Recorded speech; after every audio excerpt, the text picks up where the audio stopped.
Alan Ball Jr., a remarkable English midfielder, story portrays the heartbreaking reality of the soccer industry, which will leave you speechless. Soccer is often considered one of the richest sports careers an individual can enjoy in this world. But have you ever wondered what happens once they leave the sport? Let's take a look. Born on the 12th of May, 1945, in Farnworth, Lancashire, in England, Ball had soccer flowing through his veins. His father, James Alan Ball Sr., had been a renowned winger for clubs like Bolton Wanderers and Everton, and he was the one who encouraged his son to make his first kick as a schoolboy. Growing up in a household deeply immersed in the sport, Alan inherited a natural talent for football and gathered crucial insights from his father, who was also a mentor for the kid. It was not so long before Alan knew about the strategies, rules and techniques of the game more than any of his friends. His soccer career started with the team of Ashton United, which his father managed. Alan learned and demonstrated exceptional skills and determination with the ball on the local pitches of Lancashire, catching the eyes of everyone. However, soccer would directly impact his studies. In fact, one day he fell out with his headmaster for missing the games for his school team due to his signing for Wolverhampton Wanderers. As a result, Ball left Farnworth Grammar with no qualifications, but once he left his school, Wolves decided not to take him in the team. He then started training with Bolton Wanderers, but they too did not take him in, as the manager Bill Riding considered him too small. This was a tough time for the kid, you know. He had already left school for the sport, but now was unable to climb the steps any further. He wanted to play more and more, but without a professional contract, nothing was going to work. That's when his father called in a favour with the coach of Blackpool, who was a friend of his during their early career. In return, Ball was given a trial in September 1961 and immediately signed up as an apprentice due to his performance, and that's how his magnificent soccer career, which would inspire hundreds of people around the world, started. Alan made his debut for the team of Blackpool in May 1962 against the team of Liverpool in a 2-1 victory. During his debut, Alan was aged just 17 years and 98 days, which made him the youngest league debutant for his team back then.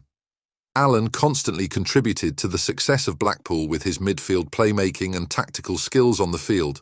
Demonstrating unstoppable energy and tactical acumen, he rose as one of England's best midfielders of his time. His amazing hat-trick against Fulham in 1964 is a perfect demonstration of his abilities and determination. During the 1966 World Cup, when England claimed their first FIFA trophy, Alan's contribution was widely appreciated by many sports experts and pundits. His reputation as a key midfield player solidified with his energetic movements, tactical plays, and precise passing skills, attracting different high-class clubs before the 19-year-old. Do you remember the 1966 World Cup, the winning moments when the English players received the trophy from the Queen? It was a moment to remember, right? Hit the subscribe button in the memory of that great finale. Coming back to the topic, Alan received multiple contracts from different teams after his performance in the World Cup. Eventually, he was sold to Everton for a massive fee of €112,000, which was a record transfer for any English club at that time. During his time in Everton, Alan emerged as one of the best midfielder trios alongside Colin Harvey and Howard Kendall. The three players are still affectionately referred to as the Holy Trinity. Alan stayed in Everton for a tenure of 5 years, during which he played a very crucial role in the rise of the club as one of the leading clubs in the league games and the 1970 Football League champions as well.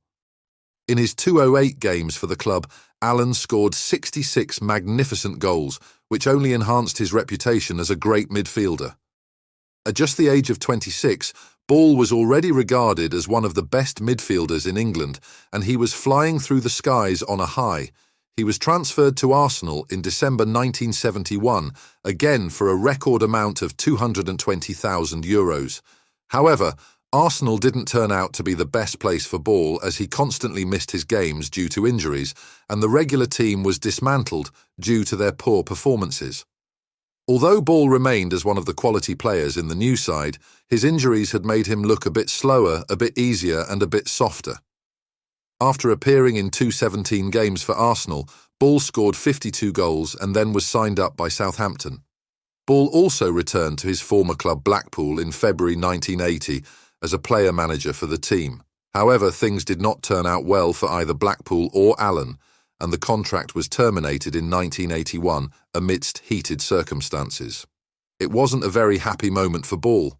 He had joined the club of Blackpool with so much enthusiasm and had failed to perform up to his expectations.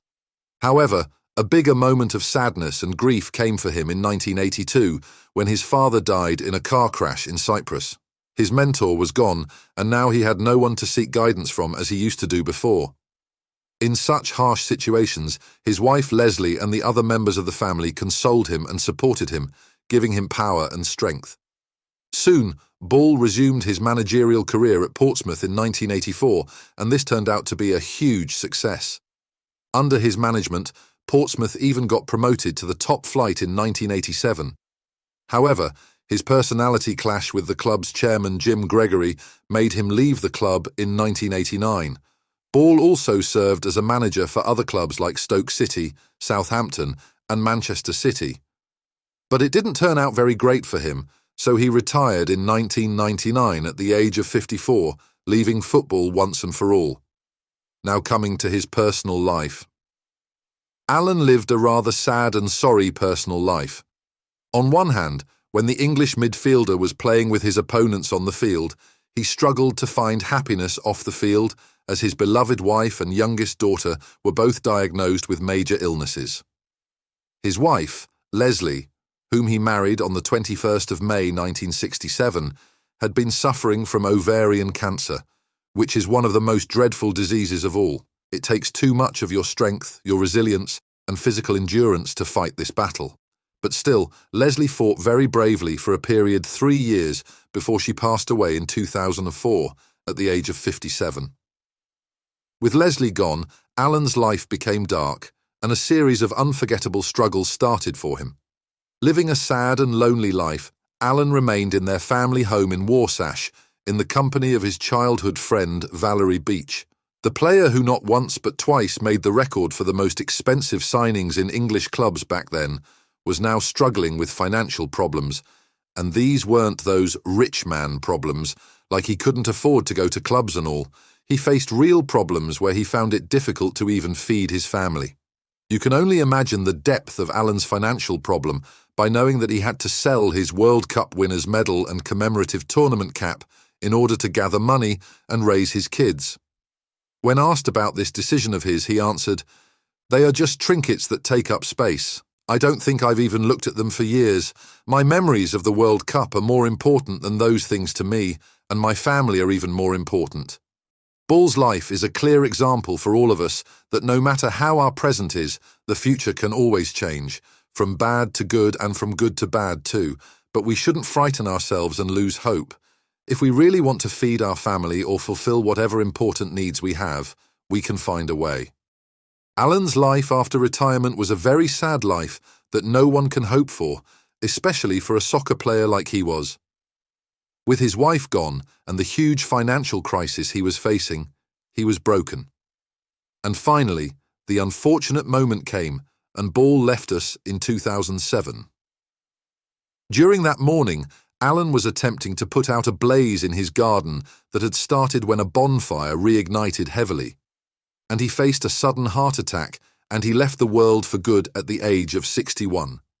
With his death, Allen left behind a glorifying legacy that has been inspiring hundreds of soccer fans and young players all around the world to be as great a player and human as he was. With each of his games, Ball taught us how to be disciplined, determined and resilient.